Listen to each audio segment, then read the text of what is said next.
সাগর, hello সাগর। সাগর, তুই শুনতে পাচ্ছিস? বল। কবে ফিরছিস তুই? জানি না। তুই জানিস না? দেখি, এখন বলতে পারছি না। দেখি আবার কি? তুই কালই চলে আয়। জানি না, ফোনটা ছাড় তো। সাগর, তোকে ছাড়া কলেজে একদম ভালো লাগছে না সাগর। সাগর, সাগর, আই লাভ ইউ সাগর। কি রে, কিছু বুঝলি? শুধু কি কিছু বল। কি বলবো? আমি যেটা বললাম সেটা তুই উত্তর দিলি না তো সাগর। কি?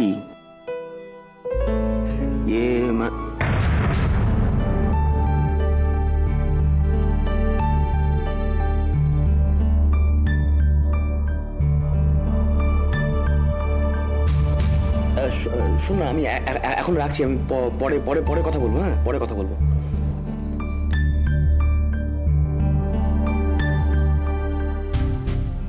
আপনি কিন্তু আমাকে বড় বিপদে ফেললেন সমরবাবু। না না, ছি মিস্টার সিংহ, এটাকে বিপদ বলবেন না, বলুন দায়িত্ব।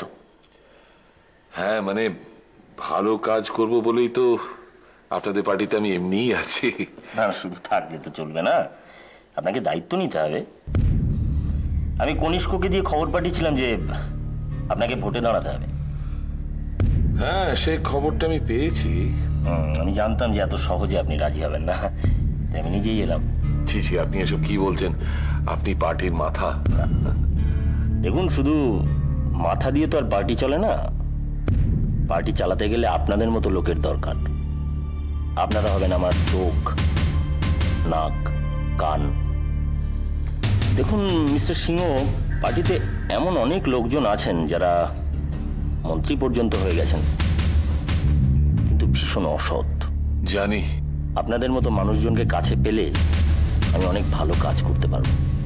সংসারের দায়িত্ব ছেড়েছি অনেকদিন, আবার নতুন দায়িত্ব মানে একরাশ চিন্তা, আবার মায়ায় জড়ানো। না না সমরবাবু, প্লিজ, আমি তো আছি। যতদিন বাঁচি কিছু ভালো কাজকর্ম করে যাব দেশের মানুষের জন্য। আমার তো পিছুটান বলে কিছু নেই, সব দিয়ে দিয়েছি পার্টিকে। শুধু একটাই লক্ষ্য জানেন, কিছু ভালো মানুষজন যেন এগিয়ে আসে। আমাকে ভাববার জন্য 2 দিন সময় দিন। 2 দিন?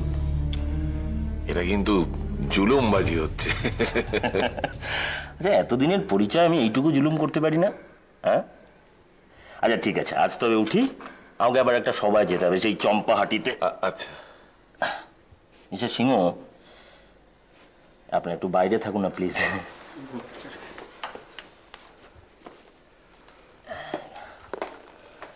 একটা কথা বলুন। আমাদের বন্ধু নেতা সত্য সাধন, একটু সাবধানে থাকবেন। ওকে আমরা পার্টি থেকে বের করে দিতে চাই। সেক্ষেত্রে আপনি কিন্তু আমাদের প্রধান অস্ত্র। আমি জানি যে আমি ভুল লোকের কাছে আসিনি। ঠিক 2 দিন কিন্তু, হ্যাঁ, না করবেন না প্লিজ।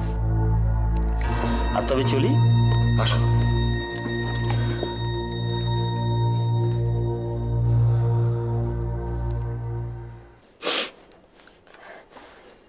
না, আমি কাঁদছি না। দেখি দেখি। কি করছো কি? বলছি তো কাঁদছি না। ওলি, তোমার চোখে আমি জল দেখতে পাচ্ছি। আচ্ছা ওলি, তোমার চোখে কি জলের কল ফিট করা আছে? দেখ না, দেখ জল পড়ে। সূর্যটা সবসময় আর কি ভালো লাগে না। কে বললো আমি ইয়ার্কি মারছি? আমার মুখ দেখে মনে হচ্ছে আমি ইয়ার্কি মারছি? আচ্ছা ওলি, তোমার মন খারাপ হচ্ছে, এটা তো ঠিক। মন? হ্যাঁ, মানুষ যখন তখন তো মন তো আছে, আর মন থাকলেই মন খারাপ হয়। কে বলেছে মন থাকলেই মন খারাপ হয়? আমারও তো মন আছে, কই আমার মন তো খারাপ হয় না। মিথ্যে কথা। হ্যাঁ, মন খারাপ হবার কারণ নিশ্চয়ই ঘটে, কিন্তু আমার জীবনের থিওরিটা একদম আলাদা। আমি রাজহাঁস, দুধ আর জল মেশানো থাকলে দুধটাকে আমি ঠিক ছেঁকে নিতে পারি।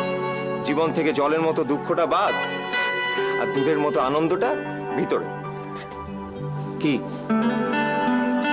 কিসের কি? তুমিও তেমনি জীবন থেকে শুধু আনন্দটাই নেবে। দুধে আর জলে মেশাতে মেশাতে আমার জীবনে এখন সবটাই জল। তো সুদও কিছু নেই আর তাই নেওয়ারও কিছু নেই। তোমার জীবনে শুধুই দুঃখ, তুমি এটাই বলতে চাও? তার মানে এই যে আমি তোমার কাছে আসি, এটা তোমার কাছে কোনো আনন্দই নয়, পুরোটাই জল। কিন্তু অলি, আমি তো জানতাম ঠিক উল্টোটা। সূর্য তোমার কাছে শুধুই আলো নিয়ে আসে। সেই সূর্য যে আজ মেঘে ঢাকা। মানে এই ওঠো, ওঠো তো ওঠো। কথায় কথায় অনেক ফাঁকি মারা হয়ে গেছে আজকে। চলো হাঁটো, ওঠো। আমি আজ ভালো আছি। হ্যাঁ, সে তো দেখতেই পাচ্ছি কেমন ভালো আছো। ওঠো, তোমাকে হাঁটতেই হবে। ওঠো, ওঠ। না, তুমি কিন্তু আমাকে শুধু শুধু দুঃখ দিচ্ছ। দুঃখ তুমিও আমায় দিচ্ছ। আমি কিভাবে? আঙ্কেল আমার উপর খুব রেগে গেছে। কেন? কেন রেগে গেছেন? তোমার জন্য। আঙ্কেল আমার জন্য তোমার উপরে রেগে গেছেন? বলি, তুমি কিন্তু আমার ধৈর্যের পরীক্ষা নিচ্ছ অলি। তুমি কিন্তু ভীষণ জেদি অলি। বেশ, আমি জেদি।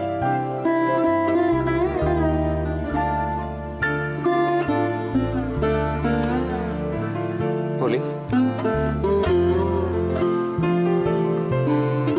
আমাকে বলো অলি, আঙ্কেল কেন আমার উপর রেগে গেছেন? বলো কেন?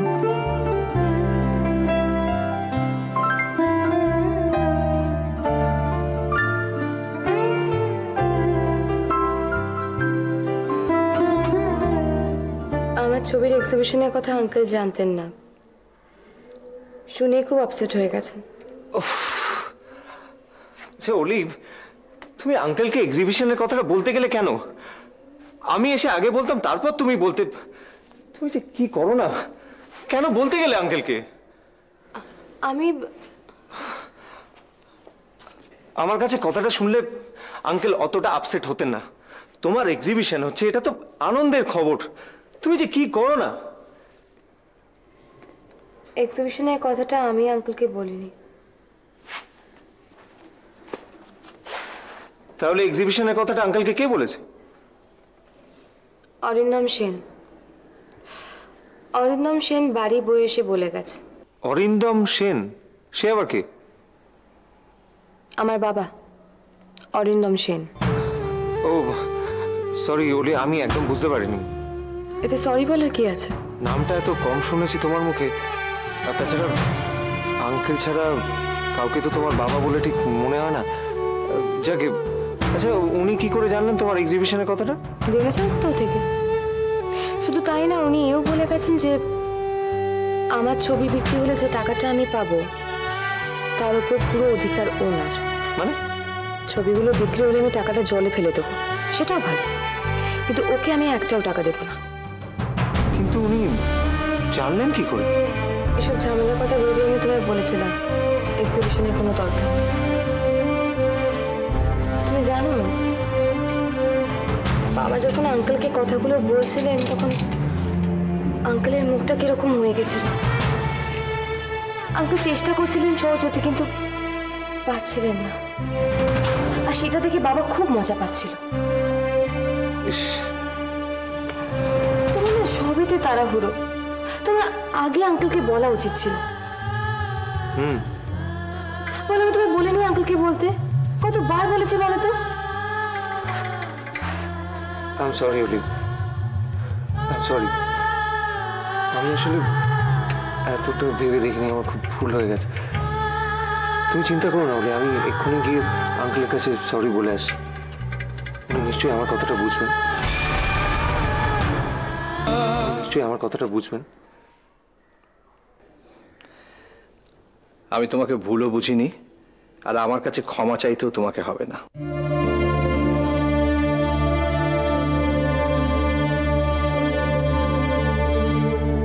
আঙ্কেল, আমি আসলে,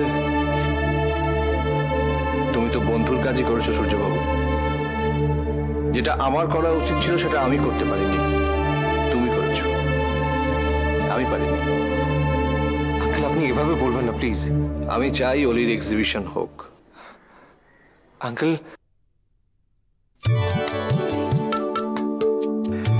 ওলি ওলি আঙ্কেল রাগ করেননি? না না, সূর্যবাবুর উপর আমি কি রাগ করতে পারি? আর রাগ করার মতো কোনো কাজ তো ও করেনি। আর আপনার মেয়ে তো রেগে কেঁদে একেবারে অস্থির, আমার সঙ্গে কথাই বলছে না ঠিক করে। না ওলি কাঁদে না। তবে হ্যাঁ, অরিন্দমের মুখে এক্সিবিশনের কথাটা শুনে আমি যে থমকে যাইনি তা নয়। আঙ্কেল, বড় হয়েও তোমাকে ধন্যবাদ জানাচ্ছি সূর্য। আমাকে আর লজ্জা দেবেন না আঙ্কেল, আমার আপনাকে প্রথমেই জানানো উচিত ছিল। আমার অলি মস্ত বড় পেইন্টার হবে, এটাই তো তার প্রথম ধাপ। তুমি সবসময় অলির পাশে থেকো, ভগবান তোমার মঙ্গল করুন। থাক থাক থাক থাক থাক, ইশারাটা এই দিক থেকে এলো মনে হচ্ছে।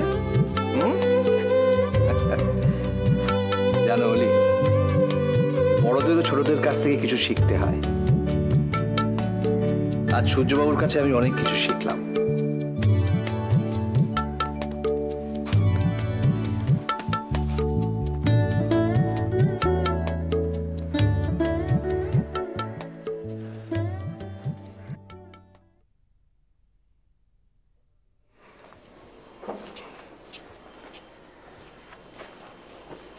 কি হলো রে খোকা?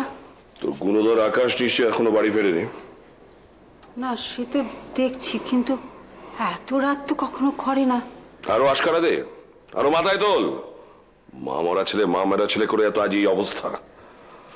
বাজে কথা বলবি নি খোকা, মা মরা ছেলে বলে তুই সময় দিয়েছিস তাকে, হাতে তো পয়সা দিয়েছিস। আমি সময় দিলে রোজগারটা কে করতে শুনি?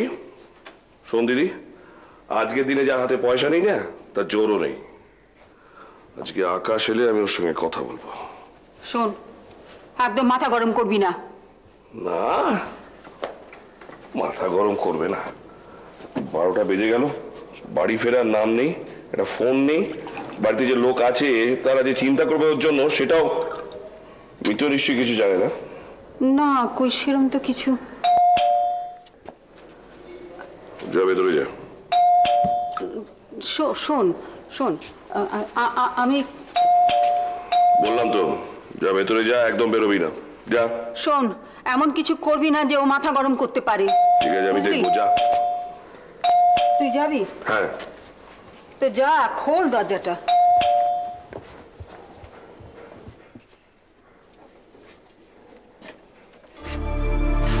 দরজা খুলতে এত দেরি? বাবা, ডক্টর আদিত্য ব্যানার্জি রে, কি সৌভাগ্য আমার।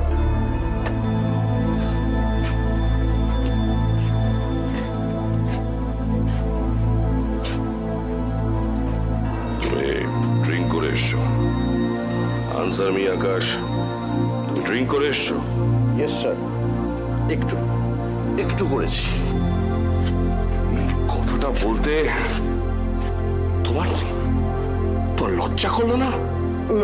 করলো বা, তুমি আমাকে জিজ্ঞেস করলে ড্রিঙ্ক করেছি কিনা, আমি বললাম করেছি। কোন সাহসে তুমি নেশা করে এত রাত্রে বাড়ি ফিরেছ?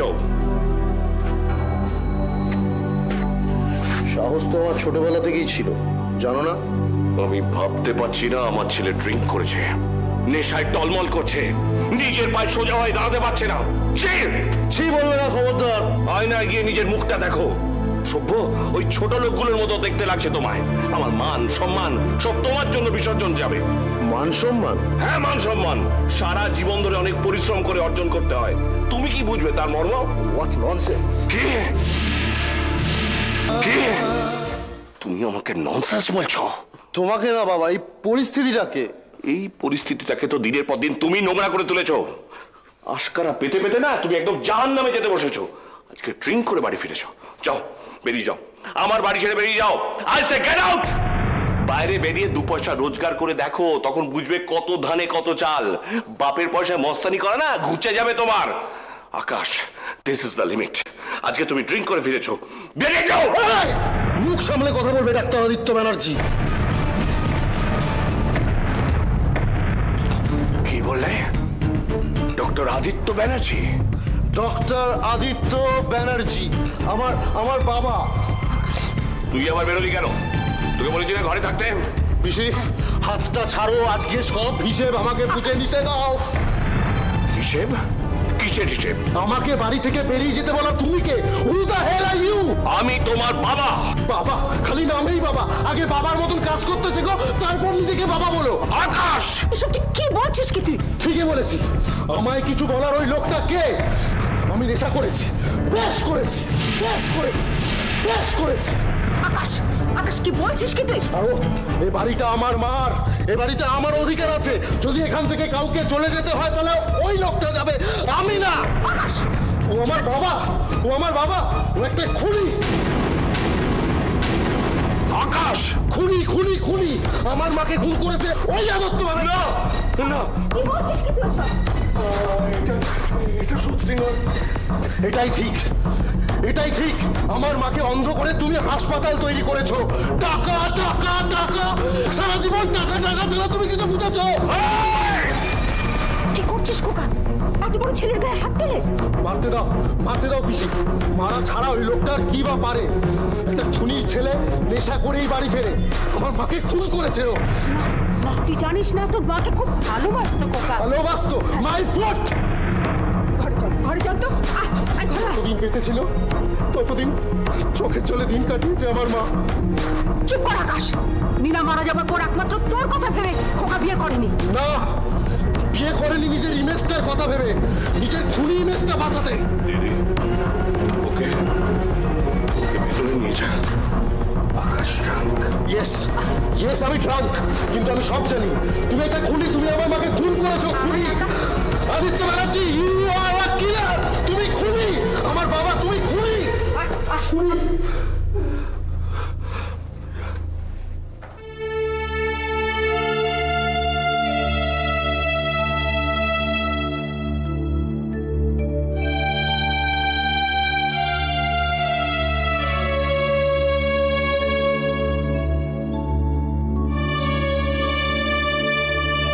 তুমি তো জানো সব মিথ্যে, সব মিথ্যে, সব মিথ্যে।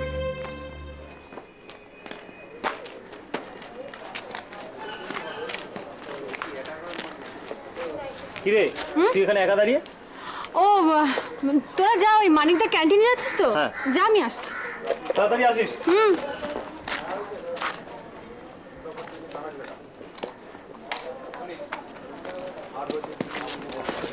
এই অমৃতা, হ্যাঁ? কি রে কি? টিকেটে ক্লাস করবি না? না। এখানে কার জন্য দাঁড়িয়ে আছিস? টনি প্লিজ, ক্লাসে চল। সব ব্যাপারে মাথা গলাস না। আমি ক্লাসে যাবো না, তুই যা। কেউ আসবে না কি রে? টনি, আচ্ছা ক্লাস যখন করবি না চল জানেমান দেখে আসি। আমি বলছি না আমার কাজ আছে, বিরক্ত করিস না, তুই যা। এরকম তাড়িয়ে দিচ্ছিস কেন? বল না কেউ আসবে। কেন বলতো? তোকে বলতে হবে নাকি? আমার এখন কাজ আছে। আচ্ছা কি কাজ আছে বলছিস না কেন? বেশ করছি বলছি না, তুই যা তো। তুই ক্লাসে না থাকলে না ভালো লাগে না।